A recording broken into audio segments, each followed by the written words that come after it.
السلام علیکم ورحمۃ اللہ وبرکاتہ۔ جی محترم سامعین، ناظرین، کیسے ہیں؟ اللہ سے امید ہے کہ آپ سب باخیریت ہوں گے۔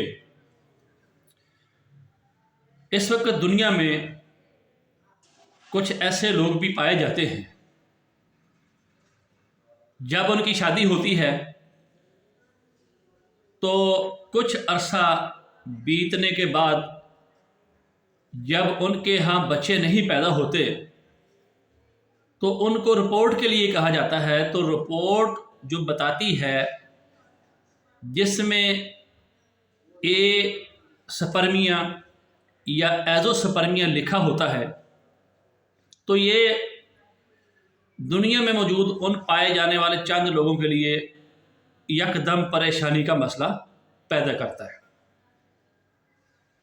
لیکن اس پہ بحث کرنے سے پہلے میں آپ کو ایک عرض کیے دیتا ہوں کہ دیکھیے، اللہ رب العزت اتنی بڑی ہستی ہے جو کسی کو ایسپرمیا ہو یا ایزوسپرمیا ہو یا کیسا بھی مسئلہ ہو، اللہ کریم ایسی ذات ہے کہ اسے ان اسباب کی کوئی لوڑ نہیں ہوتی، اگر وہ چاہے تو اس کے بغیر بھی کام کر کے دکھا دیتا ہے۔ اللہ کریم کے ہاں ہر چیز موجود ہے، اللہ بڑی ذات ہے، اس سے مانگا جائے، جتنی بھی آپ میں کمی ہے آپ اللہ سے سوال کریں، انشاءاللہ وہ کمی پوری کرنے پہ قادر ہے اور کرتا بھی ہے۔ تو یہ جو میں نے بات کی ہے ایسپرمیا یا ایزوسپرمیا، اے کا لفظ کسی بھی انگلش کے لفظ سے پہلے اگر یہ اے کا سپیلنگ آ جائے تو اس کا مطلب ہوتا ہے وداؤٹ، یعنی ایسپرمیا یعنی منی کے بغیر، یہ رپورٹ ہے، یہ بندہ منی کے بغیر ہی ہے، اس کے اندر منی نہیں بنتی۔ اور دوسرا جو ایزوسپرمی ہے، اس کا مطلب یہ ہے کہ منی تو بنتی ہے لیکن سپرم نہیں بنتے۔ اب یہ دونوں صورتوں میں انسان بچہ پیدا کرنے کے قابل نہیں ہوتا سائنسی بنیادوں پہ۔ تو اس میں ہم نے اس کی وجوہات ڈھونڈنی ہیں، تو جب ہم اس پہ غور کریں گے، میں بطور معالج آپ کو بتاتا ہوں کہ اس کی تین موٹی موٹی کازز ہو سکتی ہیں۔ There are 3 causes round about, جس میں پہلی اسے ہم کہہ سکتے ہیں پری ٹیسٹیکولر ایزوسپرمی، یعنی انسان کے بدن میں جو ٹیسٹیکل ہیں، جو گولیاں ہیں، جو خصیتین ہیں، ان سے پہلے اور پیٹیوٹری گلینڈ یعنی دماغ سے آگے یہ جو رستہ ہے، بدریہ خون کی نالیاں یا اعصاب کا سسٹم جو ہے، یہ میسیجنگ نہیں کر رہا آپ کے ٹیسٹیکولر کو کہ وہ آپ کے ٹیسٹیکل ایسے ہارمون بنائیں جس سے منی اور منی میں جراثیم پیدا ہوں، جن کو ہم FSH فولیکل سٹیمولیٹنگ ہارمون بھی کہتے ہیں، LH بھی کہتے ہیں۔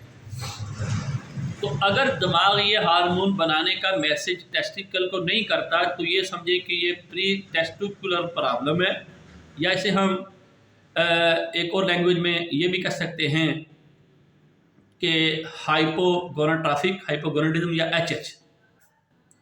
یہ جو کاز ہے، اس میں ہمارے طبی زبان میں ہم اسے یہ کہہ سکتے ہیں کہ یہ اعصابی تسکین ہے یا پھر اعصابی تحلیل ہے، یعنی ان دو وجوہات میں اعصاب اپنی رطوبت پیدا ہی نہیں کر رہے، جب پیدا نہیں کر رہے تو یہ خزانہ منی کے طور پہ ٹیسٹیکل میں جمع نہیں ہوگی، تو جب جمع نہیں ہوگی تو اس کا اگلا مرحلہ نہیں چل سکے گا۔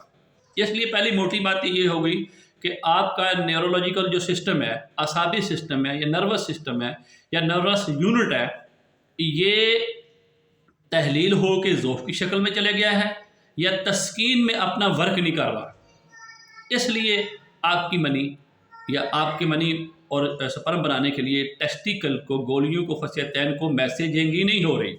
پہلا تو یہ ہے۔ اس کا پتہ آپ کو کیسے چلے گا؟ یا تو آپ یہ FSH LH یہ ہارمونل ٹیسٹ کروائیں، یا پھر کسی ماہر معالج سے اپنی نبض چیک کروائیں، وہ آپ کو بتا دے گا کہ آپ کی نبض اعصابی زراعتی ہے یا گدی زراعتی ہے۔ تو ان شکلوں میں جب آپ کو نبض بتا دی جائے گی، یا عضلاتی صابی ہے، یعنی عضلاتی صابی ہے، آپ کی نبض اگر عضلاتی آ رہی ہے تو سمجھے کہ آپ کا دماغ تحلیل ہو گیا، اس وجہ سے وہ پورا ورک نہیں کر رہا اور ہارمونک سسٹم پرابلم کا شکار ہے۔ اگر آپ کی نبض گدی زراعتی یعنی گرم خشک ہے تو آپ کا دماغ تسکین کی وجہ سے یہ ہارمون کو سکریٹ نہیں کر رہا خون کے اندر، یوں ٹیسٹیکل آرام سے بیٹھے ہوئے۔ تو پہلی وجہ تو یہ ہوگی، اور ہمیں ان ٹیسٹوں سے پتہ چل سکتا ہے، یا پھر ہم کسی ماہر معالج سے، کسی ماہر طبیب حکیم کے پاس جا کے اپنی نبض چیک کروا کے پتہ لگا سکتے ہیں۔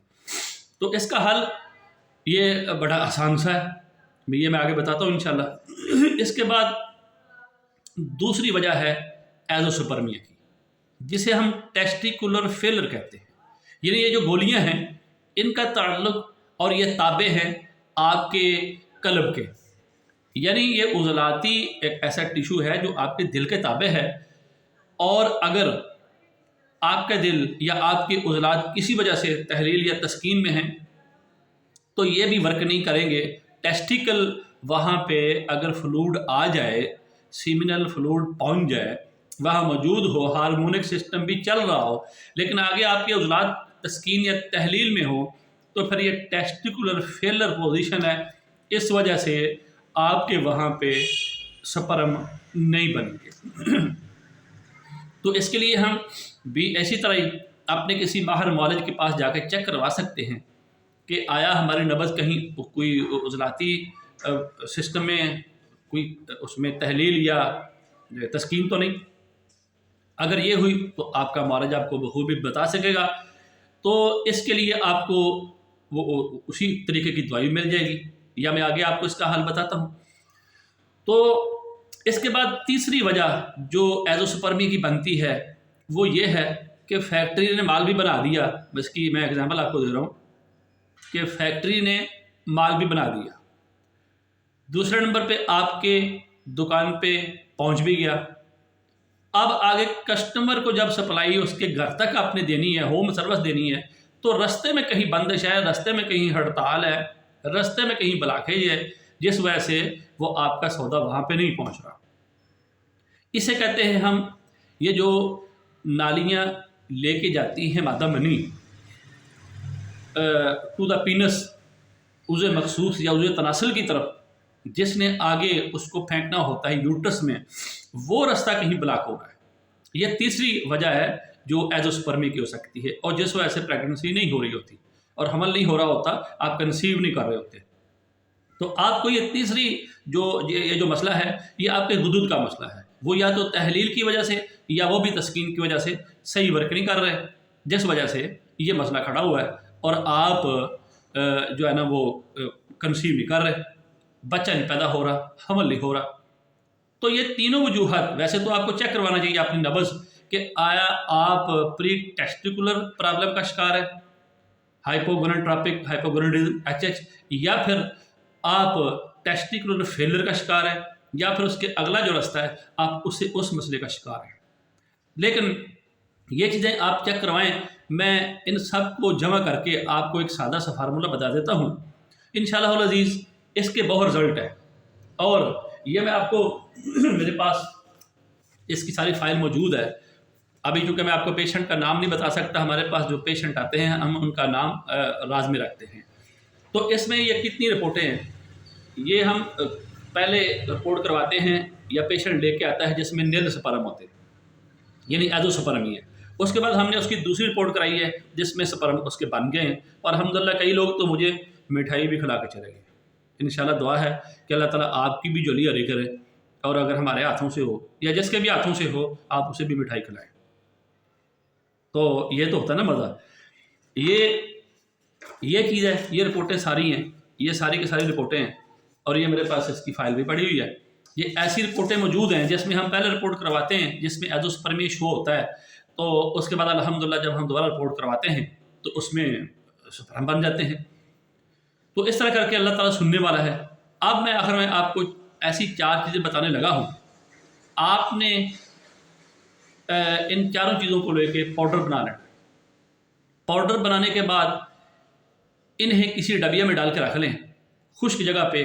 1 چمچ اس پاؤڈر کا اور آدھا گلاس دودھ یا پورا گلاس بھی دودھ لے سکتے ہیں اگر آپ کو دودھ اچھا ہضم ہوتا ہو تو دودھ کے اندر 1 چمچ اس پاؤڈر کی ڈال کے حسب ذائقہ، اس میں میٹھا ڈال لیں، چینی ڈال لیں، گڑ ڈال لیں، جو دل کرے ڈال لیں۔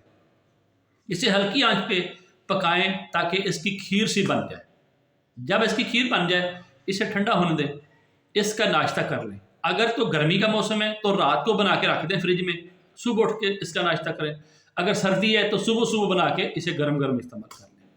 یہ آپ نے مسلسل 2 ماہ کرنا ہے، اور ان 2 ماہ میں اپنے روٹین کی میٹنگ جو مسز سے ہوتی ہے وہ نائٹ میٹنگ آپ نے آف رکھنی ہے تاکہ منی بنے۔